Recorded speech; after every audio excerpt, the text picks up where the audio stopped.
என்னாச்சுமா? என்னடா பசிக்குதா? சரி வா சாப்பிடலாம். வா வா.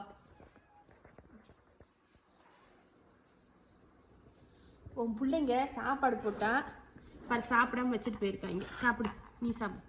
சரி வரையாம பாருங்க, போறாம பிடிச்சவங்க. அம்மா சாப்பிட்டா போச்சு வந்துடுவாங்க. பெரியவங்களும் அப்படித்தான் வர்றாங்க, சின்னவங்களும் அப்படித்தான் வர்றாங்க அந்த பிள்ளைய சாப்பிட விடாம. சாப்பிடுமா சிஞ்சுமா, சாப்பிடு.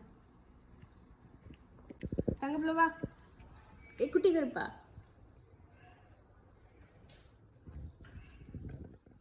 என்னம்மா உனக்கு சாப்பிட வேணுமா? இந்த வா, இங்கே வா, அம்மா தரேன், வா மேலே ஏறி வா. சாப்பிடு சாப்பிடு சாப்பிடு. என்னம்மா அம்மாவுக்கு ஸ்பெஷலாக கொடுக்குற மாதிரி வருவாங்க எல்லாரும். அம்மா சாப்பிட்றதும் அந்த ஃபுட்டு தான், புரிஞ்சிச்சா? சாப்பிடு சாப்பிடுமா. அம்மா அதான்டா சாப்பிட்றாங்க. இந்த அம்மா அதான் சாப்பிட்றாங்க பாரு. நீ சாப்பிடு.